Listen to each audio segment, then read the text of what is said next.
the cosmic Christ, the Christ energy that he helped send out and name and deliver, that's a wave that pours through every individual. There's a parallel in Buddhism. The Buddha himself was an historic figure. He lived. He was a particle. But he sent out waves of enlightenment and of teachings, paths to light. So he's present still. They call it the living Buddha, for example. He's present still as a wave. But another thing I like about science and light is what David Bohm said shortly before he died. He said, matter is frozen light.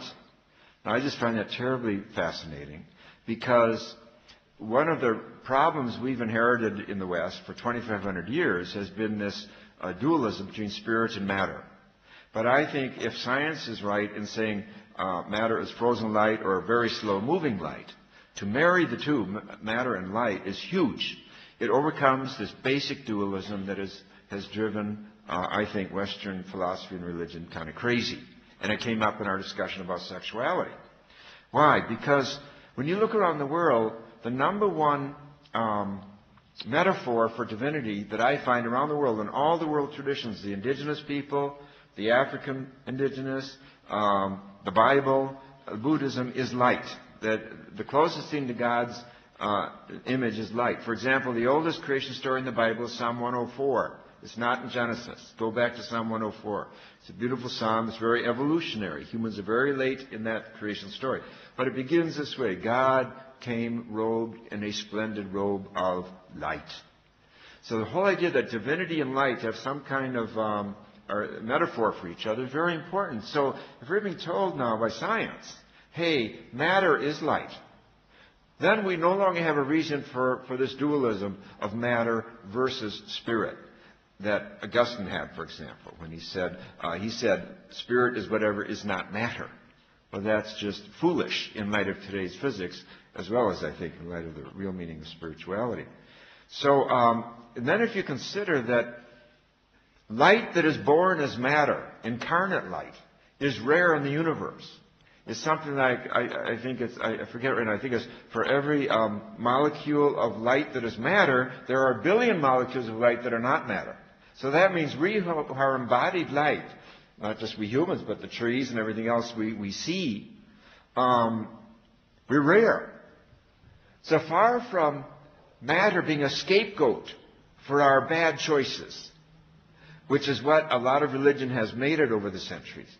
Matter is rare, and it's a source of praise. It's something to praise that we're 1 in a billion, and that our other incarnate creatures are 1 in a billion. So when the Christ in John's Gospel says, I am the light, and of course the Buddha talks about become a light unto yourself, this is very powerful language to tune into the whole history of matter, to tune into the 13.7 billion years of this universe. And that's the meaning of the cosmic Christ.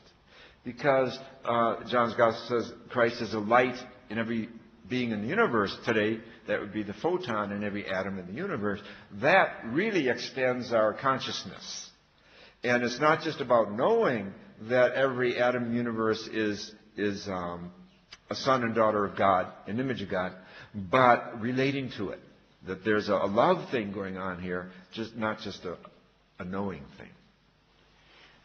And let me add that science again has helped us in this, because what we think of as light is what's now called visible light, the visible spectrum, and everybody knows that it's only now everyone knows, they didn't know before the 19th century, that it's a very small part of the electromagnetic spectrum. There's invisible light in X-rays, radio waves. All these things have the nature of light. They're vibratory patterns of activity in the electromagnetic field. So X-rays, radio waves, our whole modern technologies are based on these invisible forms of light. Radio waves of vibrations, we can see only a narrow part of the light spectrum. So there's a whole lot more in the nature of light than anyone ever suspected before. So there's this vast expansion of our awareness through science of the electromagnetic spectrum, of which the visible range is only part. Now, of course, that's the interesting part from the point of view of consciousness. and the consciousness of light. But through radio and television, especially television, these other parts of the electromagnetic spectrum are morphed into light through our television sets. And indeed messages passing through telephone wires into our computers or through wireless radio waves to our computers are changed into light through our technology. That's why we have TV and computer screens that light up and show us pictures. So there's been a vast technological expansion into the realms of invisible light, making them visible. And again, I haven't really seen anyone reflect on this vast expansion of our awareness of the underlying light of nature and its relations with consciousness. There are so many of these themes which science has opened up, which haven't really been explored from the spiritual point of view. It's about our creativity at work, isn't it? And bringing more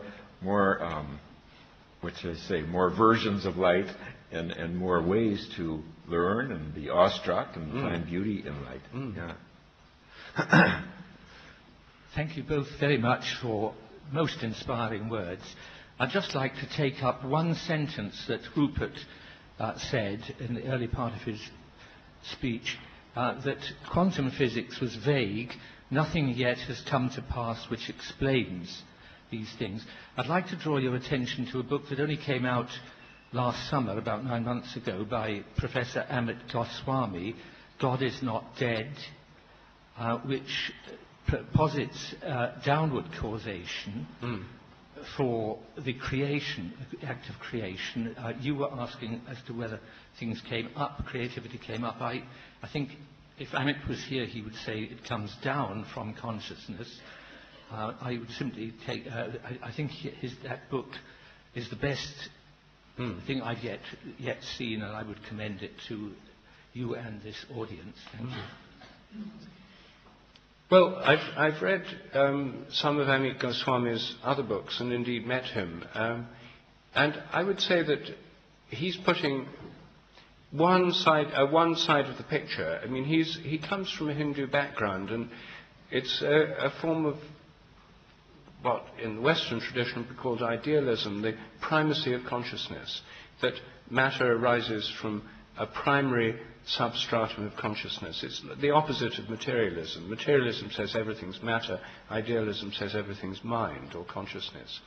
But if he were here, I would, I think, argue with him about that a bit, because I think this extreme form, this top-down of everything, is just one way of looking at it. And in the whole tradition of theology, including Hindu theology, there are other ways of looking at it too. I think the mainstream tradition in Hinduism probably is essentially idealistic, but the tantric tradition is one which emphasizes the importance of energy and form, that the kind of interaction, not just of top-down process, but a bottom-up process too. So I think Goswami is probably the person in the realm of physics who's taken furthest this interpretation, as it were, an idealistic interpretation of quantum physics. I haven't seen his latest book, but I can guess some of the drift of it from his earlier ones. And I think that it won't sweep the board any more than any traditional idealistic philosophy has swept the board, because it's always, there's something about matter and the material world which won't go away and which we have to take into account. So I'm more attracted to the kind of tantric approach where both are important in a kind of dance. And actually I'm a Trinitarian, so I think that it's form and energy that are in dance throughout the universe as part of a greater inclusive whole. And I just add that I'm ill at ease with the language of up and down. I heard Buckminster Fuller speak a number of years ago. I'll never forget. He said, anyone who's still using the words up and down is 400 years out of date.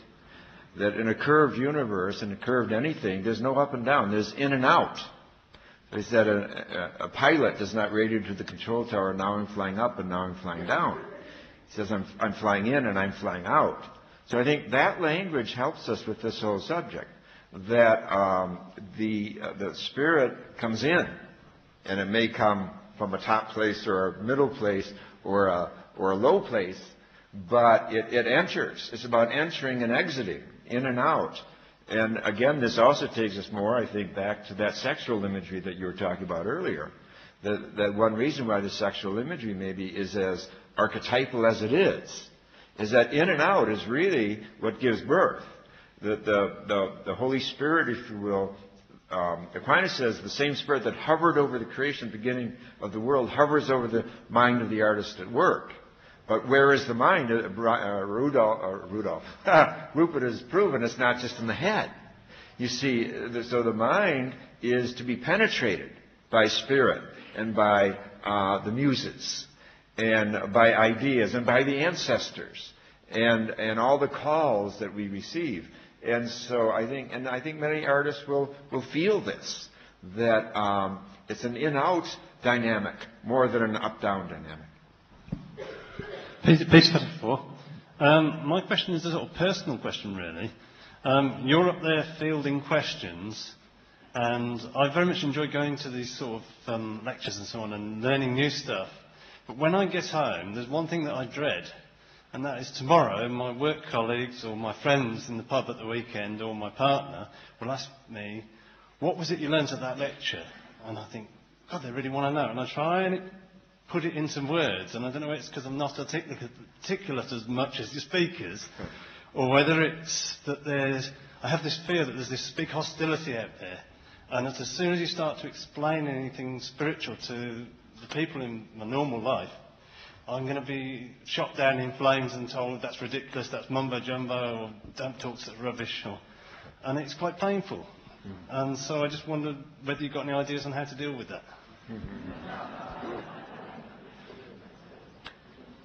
Well, you might ask yourself, what did you feel this evening? What did you feel being here? What did you feel hearing him talk, me talk, and others, you see? That maybe it's so you don't have to go into content so much as what moved you, what struck you, And that might be an approach that would work. Or draw a picture instead. Do a dance. Because that's really the language for uttering a mystical experience is more readily the nonverbal than the verbal. So that would be my proposal. Try something nonverbal. Well, or if you have to try something verbal, you could say it was about the nature of consciousness and where the mind is and where it ends. And instead of trying to explain it, you could ask them where they think it is and where it ends. And if there's a mind bigger than ours, or whether we're the only forms of mind in the universe. And I think you'd probably be able to start quite an interesting discussion if you started with questions instead of trying to persuade them of answers that they might then, in a typically English way, try and attack and reject.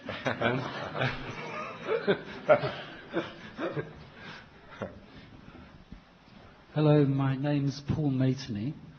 I'd like to, in a way, personalise it even more, bringing it down into each of these aspects of consciousness that are sitting around here.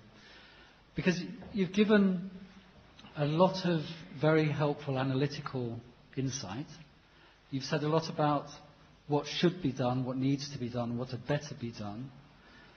And you've also said from Homer to Dick Cheney that the intellectual ideas don't actually change things very much, very fast, on their own. So I'm glad you mentioned feeling, because I think that's where I'm wanting to say something now. Because you've mentioned also sex, you've mentioned creativity, generosity, all of these kind of impulses. And yet, my question is, what is actually going to shift us? Do we need to undo another taboo, which I think there can be in intellectual circles, which is a taboo on talking about desire and emotions? And what is actually going to shift each of us away from the ideas into actually our feelings and our emotions, into really changing our lives? So I think this connects very well with what you've been saying. Thank you. I'd like to just take one and respond to that, maybe Yes. two. I think one meditation we can all do that gets us to change is to do a meditation on the cosmic Christ, the Christ energy that he helped send out and name and deliver. That's a wave that pours through every individual. There's a parallel in Buddhism. The Buddha himself was an historic figure. He lived. He was a particle. But he sent out waves of enlightenment and of teachings, paths to light. So he's present still. So the whole idea that divinity and light have some kind of metaphor for each other is very important. So if we're being told now by science, hey, matter is light, then we no longer have a reason for this dualism of matter versus spirit that Augustine had, for example, when he said spirit is whatever is not matter. Well, that's just foolish in light of today's physics, as well as I call it the living Buddha, for example. He's present still as a wave. But another thing I like about science and light is what David Bohm said shortly before he died. He said matter is frozen light. Now, I just find that terribly fascinating, because one of the problems we've inherited in the West for 2,500 years has been this dualism between spirit and matter. But I think if science is right in saying matter is frozen light or very slow-moving light, to marry the two, matter and light, is huge. It overcomes this basic dualism that has driven, I think, Western philosophy and religion kind of crazy. And it came up in our discussion about sexuality. Why? Because when you look around the world, the number one metaphor for divinity that I find around the world in all the world traditions, the indigenous people, the African indigenous, the Bible, Buddhism, is light. That the closest thing to God's image is light. For example, the oldest creation story in the Bible is Psalm 104. It's not in Genesis. Go back to Psalm 104. It's a beautiful psalm. It's very evolutionary. Humans are very late in that creation story. But it begins this way. God came robed in a splendid robe of light.